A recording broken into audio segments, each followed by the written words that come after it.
그날 동창회에 가지 않았더라면 나는 조금 덜 흔들렸을지도 모른다. 62세. 숫자는 담담하지만 그 안에는 많은 계절이 쌓여 있다. 이수연은 거울 앞에 서 있었다. 남편을 떠나보낸 지 10년. 처음 몇 해는 울음으로 살았고 그 다음은 일로 버텼고 최근 몇 년은 조용함에 익숙해졌다. 밥을 혼자 먹는 일, 병원에 혼자 가는 일, 밤을 혼자 넘기는 일이 이제는 특별하지 않았다. 딸 지영은 늘 말했다. 엄마, 이제 엄마 인생 좀 살아. 하지만 62세의 인생을 어디서 다시 시작해야 하는지는 아무도 알려주지 않았다. 동창회는 그저 오랜 친구들 얼굴 보는 자리일 뿐이었다. 그렇게 생각했다. 식당 문을 열자 웃음소리가 터졌다. 그 안에서 한 남자가 고개를 들었다. 한준호. 이름을 마음속으로 부르는데 27년이 걸렸다. 머리는 휘어졌고 어깨는 조금 낮아졌지만 눈빛은 그대로였다. 수연이 맞지? 그 한마디에 수연의 심장이 20살로 돌아갔다. 버스 정류장에서 처음 손을 잡았던 날이 번개처럼 스쳤다. 둘은 나란히 앉았다. 처음엔 어색했지만 술잔이 몇 번 오가자 웃음이 자연스러워졌다. 너희 둘 사귀었잖아. 친구들의 농담에 수연은 웃으며 고개를 숙였다. 준호가 조용히 말했다. 어릴 때였지. 그 말이 가슴을 찔렀다. 그 사랑은 가볍지 않았다. 집안 반대와 가난, 연락의 단절, 그리고 설명 없는 이별. 그때 그는 말했다. 언젠가 다시 만나면 그땐 놓지 않을게. 그 말은 잊힌 적이 없었다. 사람들이 하나둘 자리를 뜬 뒤 준호가 말했다. 잠깐 걸을래? 늦여름 밤 공기가 서늘했다. 나 내 소식 가끔 들었다. 그의 목소리는 조심스러웠다. 힘들었겠다. 그 한마디에 10년의 시간들이 흔들렸다. 누군가에게 그 시간을 통째로 이해받는 기분이었다. 너는? 수연이 묻자 준호는 담담히 말했다. 이혼했어. 몇 년 됐다. 그리고 그가 말했다. 수연아. 이름이 20살처럼 들렸다. 나 한 번도 안 잊었다. 그 말은 조용했지만 깊었다. 수연의 심장이 세게 뛰었다. 믿고 싶지 않으면서도 믿고 싶었다. 그날 밤 집에 돌아온 후 휴대전화에 메시지가 도착했다. 오늘 반가웠다. 다시 볼 수 있을까? 수연은 그 문장을 여러 번 읽었다. 62세의 첫사랑이라니. 이게 행복인지 위험인지 또 한 번의 상처일지 알 수 없었다. 하지만 분명한 건 하나였다. 조용했던 심장이 오랜만에 뛰고 있었다는 것. 그리고 그 설렘이 그녀의 삶을 다시 흔들기 시작했다. 수연은 그날 이후로 휴대전화를 예전처럼 내려놓지 못했다. 아침에 눈을 뜨자마자 화면을 켰고 저녁에 불을 끄기 전까지도 알림을 확인했다. 그런 자신이 낯설었다. 남편이 살아있을 때도 이렇게 마음이 분주한 적은 없었다. 준호는 이틀 뒤 다시 연락해왔다. 커피 한잔 할래? 문장 끝에 물음표가 붙어 있었지만 그 속에는 이미 확신이 담겨 있었다. 수연은 망설였다. 망설임의 이유는 단순했다. 내가 지금 뭘 하고 있는 거지? 62세의 여자가 첫사랑과 커피를 마시러 나가는 일이 왜 이렇게 큰 사건처럼 느껴질까? 하지만 결국 그녀는 약속 장소로 나갔다. 카페 문을 열자 준호는 이미 앉아 있었다. 창가 자리. 햇빛이 잔잔히 들어오는 자리. 그가 일어서며 웃었다. 옛날엔 내가 항상 늦었지. 수연은 자신도 모르게 웃었다. 그땐 버스가 안 왔어. 둘은 아주 자연스럽게 27년의 공백을 건너뛰었다. 그게 가장 무서웠다. 세월이 지워야 할 거리감이 오히려 더 가까움을 만들어냈다는 것. 준호는 커피를 한 모금 마시고 조심스럽게 물었다. 요즘은 어떠냐? 수연은 잠시 생각했다. 어떻다는 질문이 너무 넓어서 대답하기 어려웠다. 그래서 솔직하게 말했다. 조용해. 조용한 게 좋아? 그 질문에 수연은 멈칫했다. 좋다고 말하면 지금의 만남이 부정되는 것 같았고 싫다고 말하면 내가 너무 비참해지는 것 같았다. 그래도 그녀는 말했다. 좋을 때도 있고 가끔은 너무 조용해서 무서울 때도 있어. 준호의 표정이 잠시 굳었다가 천천히 풀렸다. 나도 그래. 그 한마디가 수연의 가슴을 이상하게 따뜻하게 만들었다. 나만 그런 게 아니구나. 그 사실 하나로 세상이 조금 덜 외로워졌다. 그날 이후 두 사람은 자주 만났다. 처음엔 커피만, 그 다음엔 점심, 그 다음엔 산책. 수연은 자신이 놀라웠다. 연애라는 건 청춘의 전유물인 줄 알았다. 하지만 그녀는 다시 여자의 마음으로 걸었다.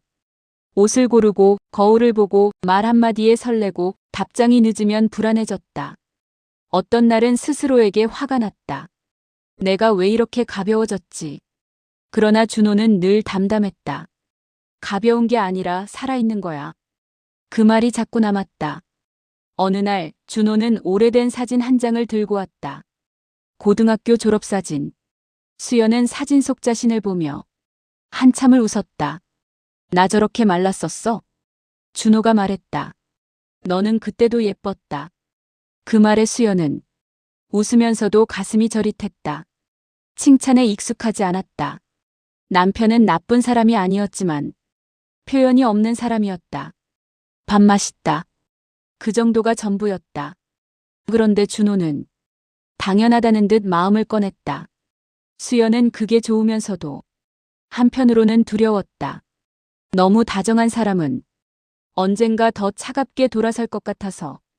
그 불안은 어느 날 딸 지영의 전화로 현실이 되어 들어왔다. 엄마 어디야? 밖이야. 또 그분 만나? 수연의 손이 굳었다. 딸은 이미 알고 있었다. 엄마의 목소리가 달라졌다는 걸. 주말 약속이 생겼다는 걸. 새 옷을 샀다는 걸. 지영은 숨을 고르고 말했다. 엄마 재혼 생각하는 거 아니지? 수연은 대답하지 못했다. 대답하지 못한 침묵이 이미 대답이었다. 엄마가 외로운 건 알아. 근데 너무 빨라. 빠르다고. 수연의 목소리가 날카로워졌다. 엄마는 10년을 혼자 살았어. 지영은 말이 막혔다. 그 10년을 엄마는 어떻게 버텼는지 딸은 다 알지 못한다. 엄마는 병원에 혼자 갔고 명절을 혼자 치렀고 새벽에 혼자 울었다. 딸은 바쁘다는 이유로 가끔 전화해 괜찮아? 만 물었다. 수연은 그게 딸의 사랑 방식이라는 걸 알지만 그럼에도 서운함은 남았다. 엄마. 지영이 조심스럽게 말했다. 그분 어떤 분인지 확실해? 그 질문이 수연의 가슴을 찔렀다. 확실하다는 건 뭘까? 사람의 마음을 어떻게 확실하게 증명할 수 있을까? 수연은 낮게 말했다. 나도 알아. 그래서 천천히 보고 있어. 지영은 잠시 침묵했다가 마지막으로 이렇게 말했다. 엄마 상처받지 마. 그 말은 걱정이었지만 수연에게는 경고처럼 들렸다. 그날 밤 수연은 잠이 오지 않았다. 준호의 메시지가 왔다. 오늘 목소리가 좀 어두웠다. 무슨 일 있어? 수연은 한참을 고민하다 짧게만 보냈다. 딸이 걱정해. 잠시 후 준호에게서 전화가 왔다. 내가 미안하다. 왜 내가 미안해? 준호가 낮게 말했다. 나는 너를 설레게 하고 싶었지 불안하게 하고 싶지 않았다. 그 문장이 수연의 눈물을 건드렸다. 수연은 결국 조용히 털어놨다. 나 겁이 나. 뭐가? 내가 다시 시작하면 또 잃을까봐. 준호는 한참 말이 없다가 조심스럽게 말했다. 나도 겁난다. 그 말이 의외였다. 준호는 늘 단단해 보였으니까. 나는 내가 나를 믿어줬으면 좋겠다. 수연은 입술을 깨물었다. 믿는다는 것. 62세의 믿음은 20세의 믿음과 다르다. 62세의 믿음은 가슴만이 아니라 삶 전체를 거는 일이었다. 며칠 뒤 준호는 수연을 집 앞까지 데려다 줬다. 엘리베이터 앞에서 준호가 손을 뻗었다. 손 잡아도 돼? 그 질문이 이상하게 웃기면서도 가슴이 찡했다. 젊은 시절엔 그냥 잡았다. 말도 없이. 하지만 지금은 허락이 필요했다. 수연은 천천히 손을 내밀었다. 그 손이 닿는 순간 수연의 가슴이 철렁 내려앉았다. 따뜻했다. 사람의 체온이 이렇게 큰 위로가 될 수 있다는 걸 그녀는 너무 오래 잊고 살았다. 준호는 조용히 말했다. 수연아. 응. 나 너랑 남은 시간을 같이 가고 싶다. 수연은 숨을 삼켰다.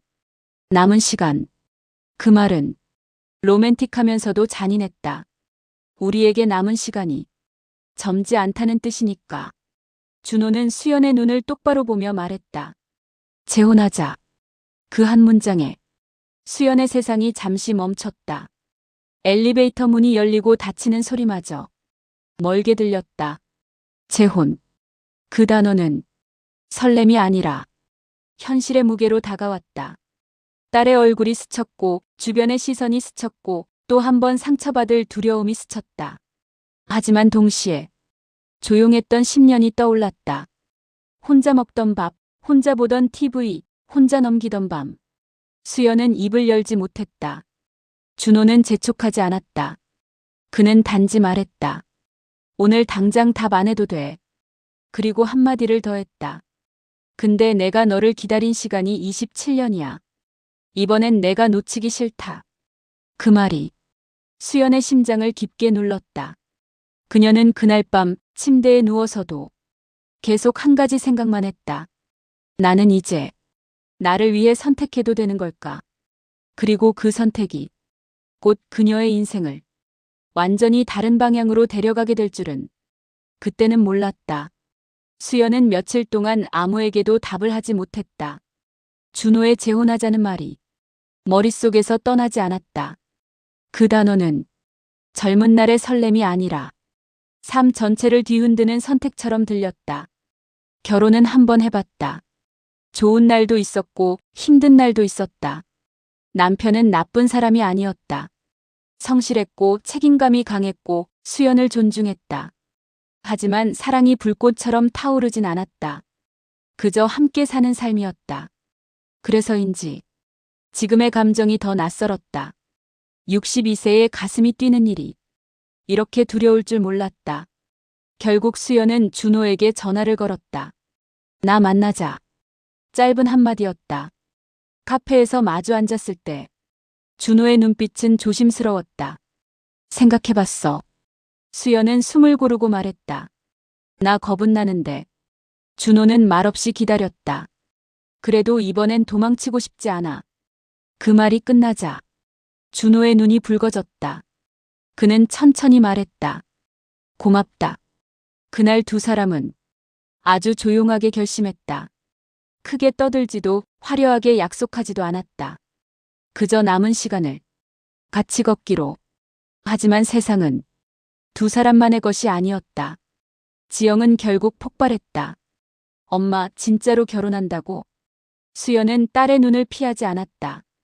그래. 지영의 목소리가 떨렸다. 엄마 62세야. 그 말은 숫자가 아니라 경고였다. 지금 와서 왜? 수연은 조용히 물었다. 왜 안 돼? 지영은 한참 말을 잇지 못했다. 엄마 또 상처받을까봐 그래. 그 한마디에 수연의 가슴이 무너졌다. 딸은 엄마를 지키고 싶었을 뿐이다. 하지만 보호는 때로 사람을 가둔다. 나 10년 혼자 살았어. 수연의 목소리는 낮았지만 단단했다. 이제는 나도 누군가랑 밥 먹고 싶어. 지영의 눈이 젖었다.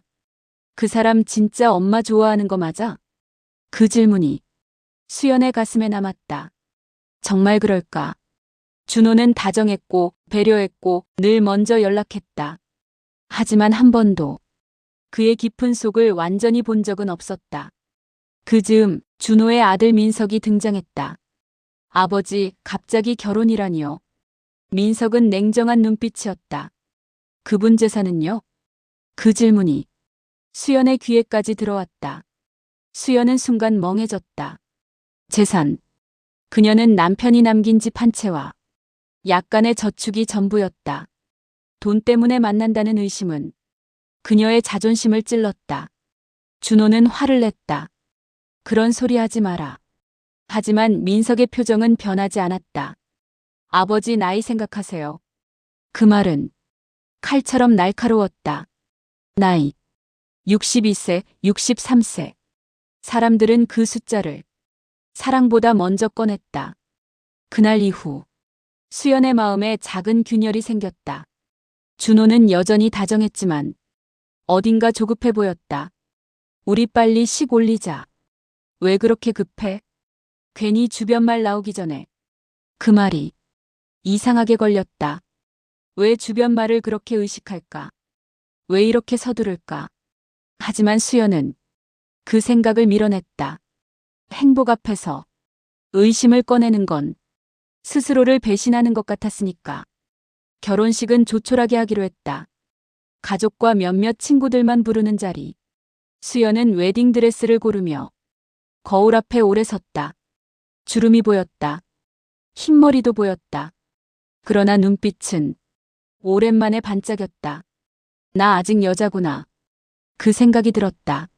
지영은 결국 참석하기로 했다. 엄마 선택이면 존중할게. 그 말은 허락이 아니라 체념처럼 들렸지만 수연은 고맙게 받았다. 결혼식 당일 준호는 유난히 긴장해 보였다. 수연이 물었다. 왜 이렇게 굳었어? 준호는 웃으며 말했다. 긴장되니까. 그 미묘한 떨림이 수연의 마음에 남았다. 식은 무사히 끝났다.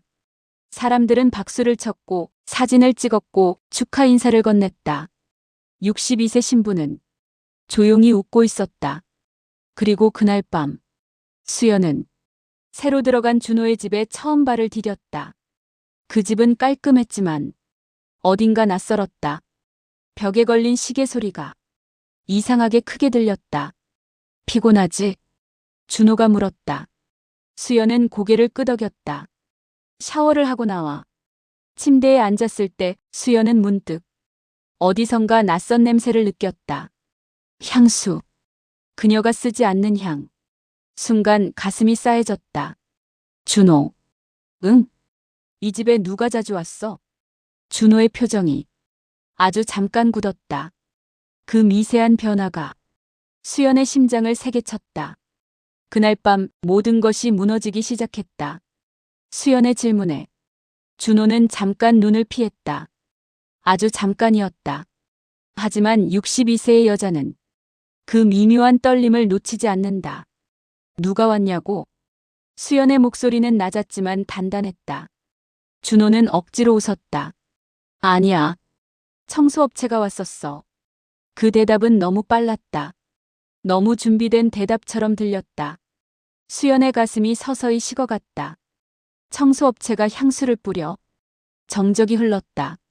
준호의 손이 침대 시트를 괜히 만지작거렸다. 그 습관은 예전에도 그랬다. 거짓말을 할 때 수연은 갑자기 27년 전 그날이 떠올랐다. 준호가 갑자기 연락을 끊었을 때 그때도 그는 아무 말 없이 사라졌다. 설명은 없었다. 이유도 없었다. 그때 수연은 하루에도 수십 번씩 전화를 걸었고 끝내 받지 않는 벨소리를 들으며 울었다. 그 기억이 지금 이 방 안으로 되살아났다. 준호. 수연은 숨을 고르고 말했다. 솔직히 말해. 준호는 한참을 말이 없었다. 그리고 낮게 말했다. 가끔 왔어. 누가? 전처. 그 한 단어가 수연의 심장을 그대로 내려찍었다. 전처. 왜? 민석 때문에. 그는 급히 덧붙였다. 정리할 게 좀 있었어. 정리. 결혼 첫날 밤에 정리라는 단어가 어울릴까? 수연의 머릿속이 멍해졌다. 가끔이라면서 몇 번 안 됐어. 그의 목소리는 변명처럼 들렸다. 너한테 말하면 괜히 오해할까봐. 그 문장이 수연을 더 화나게 만들었다. 그래서 말 안 했어? 수연의 눈에 눈물이 고였다. 나는 오늘 이 집에 처음 들어왔어. 그 말에는 배신감이 담겨 있었다. 준호는 다가와 손을 잡으려 했다. 수연은 손을 빼냈다. 그만해. 그녀의 목소리가 떨렸다. 나 또 바보 된 기분이야. 준호의 얼굴이 굳었다. 그건 아니야. 아니긴 뭐가 아니야. 수연은 처음으로 목소리를 높였다. 27년 전에도 너는 말없이 사라졌어. 그 말에 준호의 눈이 크게 흔들렸다. 그건 이번에도 말 안 했어. 방 안의 공기가 무거워졌다. 수연은 벽을 짚었다. 설렘으로 가득 차 있던 하루가 한순간에 무너졌다. 그녀는 낮게 말했다. 혹시 나랑 결혼한 이유? 준호가 고개를 들었다. 뭐, 외로워서야? 그 질문은 잔인했지만 피할 수 없었다. 준호는 대답하지 못했다. 그 침묵이 가장 큰 대답이었다. 수연의 눈에서 눈물이 흘렀다. 나도 외로웠어. 그녀의 목소리는 부서졌다. 그래도 나를 대체품으로 쓰진 않았어. 그 말이 떨어지는 순간 준호의 얼굴이 창백해졌다. 대체품이라니. 전처가 정리 안 된 집에 내가 들어온 거잖아. 준호는 그제야 고개를 숙였다. 완전히 끝났다고 생각했어. 생각? 수연은 씁쓸하게 웃었다. 62세의 결혼은 생각으로 하는 게 아니다. 정리가 되어 있어야 한다. 책임이 분명해야 한다. 그날 밤 수연은 거실 소파에 앉아 있었다.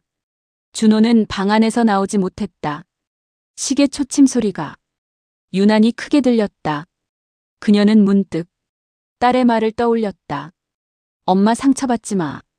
눈물이 멈추지 않았다.